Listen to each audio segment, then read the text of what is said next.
අල්ල සහ දූෂණයට එරෙහිව තමයි මේ රටේ මිනිස්සු லஞ்சம் மற்றும் ஊழலுக்கு எதிராகவே இந்நாட்டு மக்கள் கடந்த காலங்களில் செயல்பட்டனர். 2023 9ஆம் இலக்க ஊழல் எதிர்ப்பு சட்ட மூலம் மற்றும் அதன் கீழுள்ள லஞ்ச ஊழல் ஆணைக்குழு தொடர்பில் கடந்த கால செயற்பாடுகளை பார்க்கும்போது தெளிவு பெறவில்லை என்பது தெரிய வந்துள்ளது. லஞ்ச ஊழல் ஒழிப்பு விசாரணை ஆணைக்குழு வெறுமன வழக்கு தொடரும் நிறுவனம் மட்டுமல்ல, இந்த தேசிய சட்ட ரீதியிலான செயல்பாட்டை முன்னெடுக்கும் அதிகாரம் காணப்படுகின்றது. பாராளுமன்றத்தின் ஊடாக அதற்கான அதிகாரம் வழங்கப்பட்டுள்ளது. கடந்த காலங்களில் ஊடகங்களுக்கு முன் வந்து கருத்துக்களை வெளியிடும் அரசியல்வாதிகள், தயவு செய்து உங்களினால் நிறைவேற்றப்பட்ட சட்டமூலத்தை மீள வாசியுங்கள். சட்டமூலத்தில் விசேடத்துவம் உள்ளது.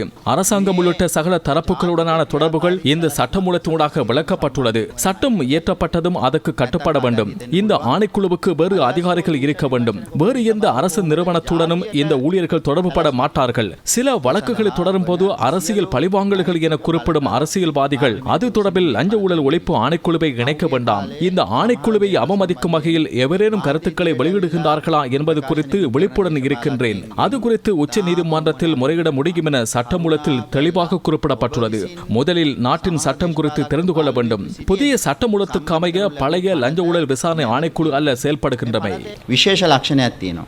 මේ පනත සියලු බැඳීම් වලින් ඉවත් කරලා තිබෙනවා.